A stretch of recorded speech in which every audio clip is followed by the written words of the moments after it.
வணக்கம். தமிழொலியின் மதிய நேர பிரதான செய்திகள். முதலில் தலைப்புச் செய்திகள். அரசாங்க விசேட விடுமுறை அறிவிப்பு. கொழும்பில் வெள்ளத்தை கட்டுப்படுத்த நடவடிக்கை. அரச வெசாக் விழாவை முன்னிட்டு இன்று முதல் மூடப்படும் இடங்கள் பொதுமக்களுக்கு முக்கிய அறிவுறுத்தல். நாடு முழுவதும் நிலை பெற்றுள்ள தென்மேற்கு பருவக்காற்று வானிலை தொடர்பில் விடுக்கப்பட்டுள்ள அவசர எச்சரிக்கை.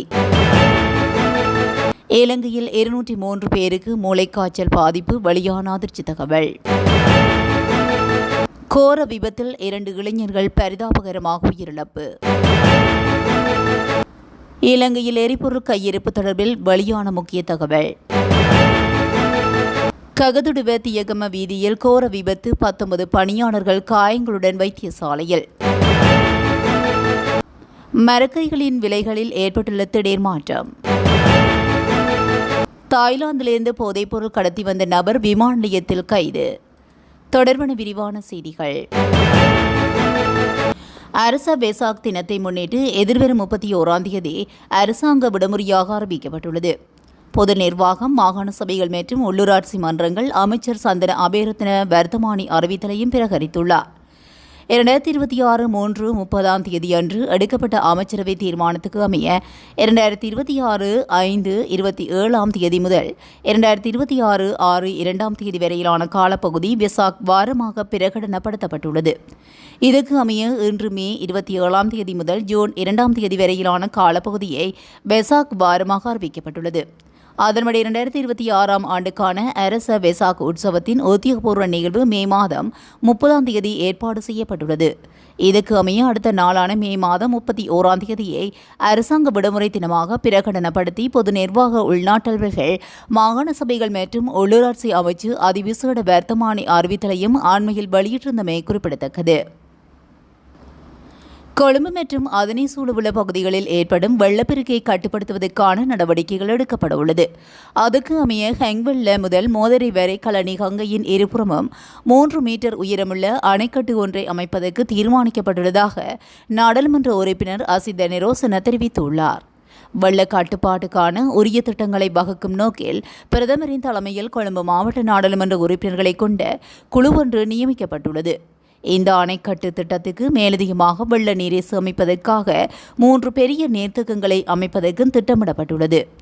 இந்த திட்டங்களுக்கான நிதி ஒதுக்கீடுகள் வரவிருக்கும் வரவு செலவு திட்டத்தின் மூலம் மேற்கொள்ளப்படும் என நாடாளுமன்ற உறுப்பினர் சுட்டிக்காட்டியுள்ளார். வெள்ளத்தினால் கடுவெவ தொகுதியில் உள்ள ஏற்பட்ட சேதங்களுக்காக 5 லட்சம் ரூபாய் நஷ்டஈடு வழங்கும் 4ஆம் கட்ட நிகழ்வில் கலந்து கொண்டு உரையாற்றிய போதே அவர் இதனை தெரிவித்துள்ளார். இந்நிகழ்வின் போது பாதிக்கப்பட்ட 700 பேருக்கு நஷ்டஈடு வழங்கப்பட்டமை குறிப்பிடத்தக்கது. இலங்கை வாழ் பௌத்தர்களின் புனிதமிக்க வெசாக் பண்டிகையை முன்னிட்டு இன்று முதல் ஜூன் 2ஆம் தேதி வரை வெசாக் வாரம் பிரகடனப்படுத்தப்பட்டுள்ளது. இதனை முன்னிட்டு இறைச்சி கடைகள், இறைச்சி கூடங்கள், பந்தய மையங்கள், சூதாட்ட விடுதிகள் மற்றும் கேளிக்கை விடுதிகளை மூட முடிவு செய்யப்பட்டுள்ளது. அதன்படி பொது நிர்வாகம், உள்நாட்டு அலுவல்கள், மாகாண சபைகள் மற்றும் உள்ளூராட்சி அமைச்சு மேற்கூறிய இடங்கள் இன்று முதல் ஜூன் 2ஆம் தேதி வரை வெசாக் வாரம் முழுவதும் மூடப்பட்டிருக்கும் என்று அறிவித்துள்ளது. இதற்கிடையில் மே 30, 31ஆம் தேதி மற்றும் ஜூன் 1ஆம் தேதி திகதிகளில் நாடு முழுவதும் உள்ள இறைச்சி கூடங்கள் மற்றும் இறைச்சி கடைகளை மூடவும், பல்பொருள் அங்காடிகளை இறைச்சி விற்பனையை நிறுத்தவும் அறிவுறுத்தப்பட்டுள்ளது. இதேவேளை வெசாக் பண்டிகையை முன்னிட்டு கடந்த காலங்களில் அமைக்கப்பட்டிருந்த பேய் மாளிகைகள் மற்றும் விஸ்திரமான நடனங்கள், பொலித்தீன் மற்றும் பிளாஸ்டிக் பயன்பாடு போன்றவற்றை முற்றாக தவிர்க்குமாறு வழிகாட்டல்கள் வழங்கப்பட்டுள்ளன. தென்மேற்கு பருவக்காற்று நாடு முழுவதும் நிலை பெற்றுள்ளதன் காரணமாக நாட்டின் தென்மேற்கு பகுதிகளில் மழை நிலைமை அதிகரிக்கும் என எதிர்பார்க்கப்படுவதாக வளிமண்டலவியல் திணைக்களம் அறிவித்துள்ளது. மேல் சப்ரமுவ மற்றும் வடமேல் மாகாணங்களிலும், காலி, மாத்தறை, கண்டி மற்றும் நுவரெலியா மாவட்டங்களிலும் அவ்வப்போது மழை அல்லது இடியுடன் கூடிய மழை பெய்யக்கூடும் என்று அறிவுறுத்தப்பட்டுள்ளது. இப்பகுதிகளில் சில இடங்களில் 75 மில்லிமீட்டருக்கும் அதிகமான ஓரளவு பலத்த மழை பெய்யக்கூடும் என வளிமண்டலவியல் திணைக்களம் அறிவித்துள்ளது. ஊவா மாகாணத்திலும், அம்பாறை மற்றும் மட்டக்களப்பு மாவட்டங்களிலும் சில இடங்களில் பிற்பகல் 1 மணிக்கு பின்னர் மழை அல்லது இடியுடன் கூடிய மழை பெய்யக்கூடும் என எதிர்பார்க்கப்படுகிறது. மத்திய மலைநாட்டின் மேற்கு சரிவு பகுதிகளிலும், வடக்கு, வடமத்திய, வடமேல் மற்றும் தெற்கு மாகாணங்களிலும், திருகோணமலை மாவட்டத்திலும் அவ்வப்போது மணித்தியாலத்துக்கு 30 முதல் 40 கிலோமீட்டர் வேகத்தில் ஓரளவு பலத்த காற்று வீசக்கூடும் என எதிர்பார்க்கப்படுகிறது. இடியுடன் கூடிய மழையின் போது தற்காலிகமாக ஏற்படும் பலத்த காற்று மற்றும் மின்னல் தாக்கங்களினால் ஏற்படக்கூடிய விபத்துக்களை குறைப்பதற்கு தேவையான நடவடிக்கைகளை எடுக்குமாறு வளிமண்டலவியல் திணைக்களம் திணைக்களம் மக்களிடம் கேட்டுக் கொண்டுள்ளது.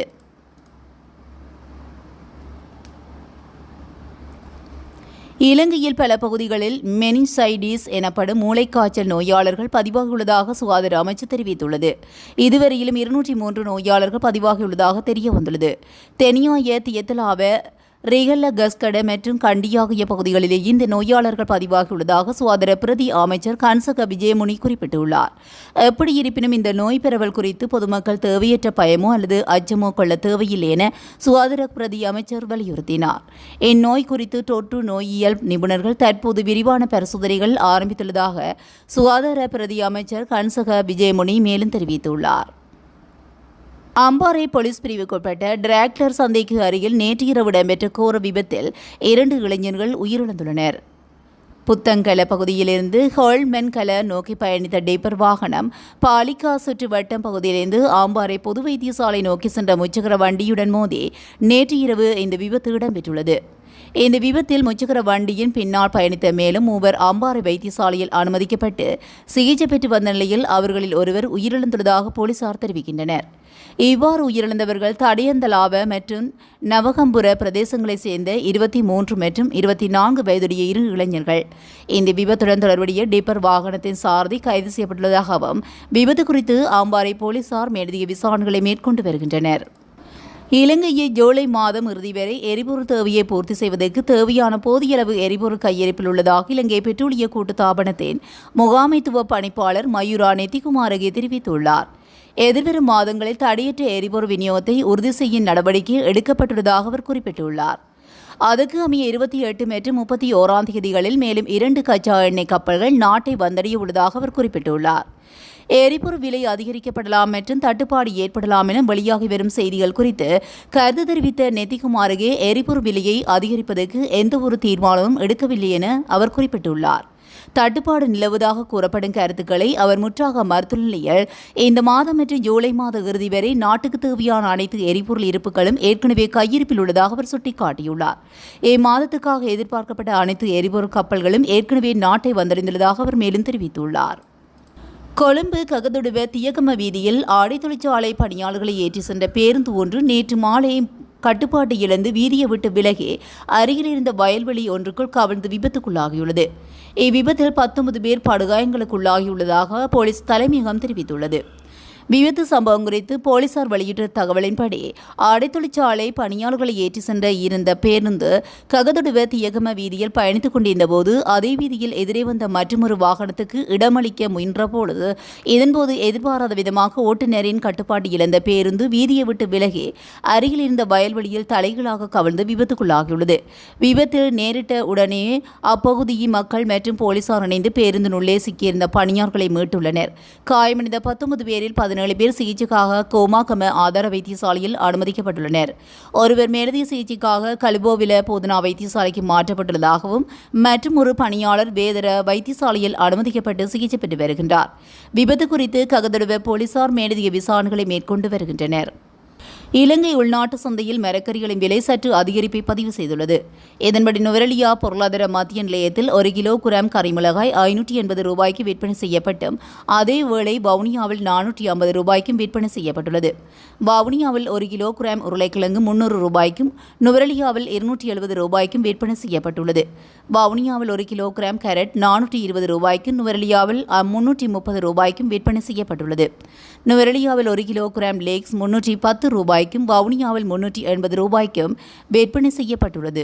அதேவேளை வவுனியாவில் 1 கிலோகிராம் கோவா 300 ரூபாய்க்கும் நுவரெலியாவில் 180 ரூபாய்க்கும் விற்பனை செய்யப்பட்டுள்ளது. தாய்லாந்திலிருந்து பாரியளவில் குஸ்ரக போதைப் பொருளை பெருமளவில் கடத்தி வந்த குற்றச்சாட்டிகள் கட்டுநாயக்க பண்டாரநாயக்க சர்வதேச விமானத்தில் நபரொருவர் கைது செய்யப்பட்டுள்ளார். சந்தேக நபர் தாய்லாந்தின் பேங்காங் நகரிலிருந்து இலங்கை வந்தடைந்துள்ளார். கைது செய்யப்பட்டவர் கம்பகா பிரதேசத்தை சேர்ந்த 24 வயதுடையவர் என போலீசார் அடையாளம் கண்டுள்ளனர். சந்தேக நபரின் பயணப்பொதியை சோதனையிட்ட போது 19 பேக்கெட்டுகளில் அடைக்கப்பட்டிருந்த மொத்தமாக 8 365 கிலோகிராம் எடையுடைய குஸ் போதைப் பொருள் கைப்பற்றப்பட்டதாக அதிகாரிகள் தெரிவித்தனர்.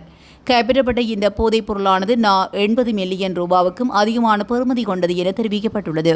கைது செய்யப்பட்ட சந்தேக நபர் கைப்பற்றப்பட்ட போதைப் பொருட்களுடன் மேலதிக விசாரணைகளுக்காக விமான நிலையத்தில் உள்ள போலீஸ் போதைப்பொருள் ஒழிப்பு பணியகத்திடம் ஒப்படைக்கப்பட்டுள்ளதாக தெரிவிக்கப்பட்டுள்ளது. இத்துடன் தமிழொலியின் மதிய நேர பிரதான செய்திகள் நிறைவடைகின்றன. தொடர்ந்தும் செய்திகளோடு இணைந்திருக்க தமிழொலி ஊடகத்துடன் இணைந்திருங்கள். நன்றி, வணக்கம். தமிழொலி ஒரே பார்வையில் இன்றைய செய்திகளை உடனுக்குடன் தெரிந்து கொள்ள தமிழொலி யூடியூப் தளத்தை சப்ஸ்கிரைப் செய்து இந்த வீடியோ பிடிச்சிருந்தா லைக் பண்ணுங்க, கமெண்ட் பண்ணுங்க, ஷேர் பண்ணுங்க. மறக்காம கீழே இருக்கிற பெல் ஐகானை கிளிக் பண்ணுங்க.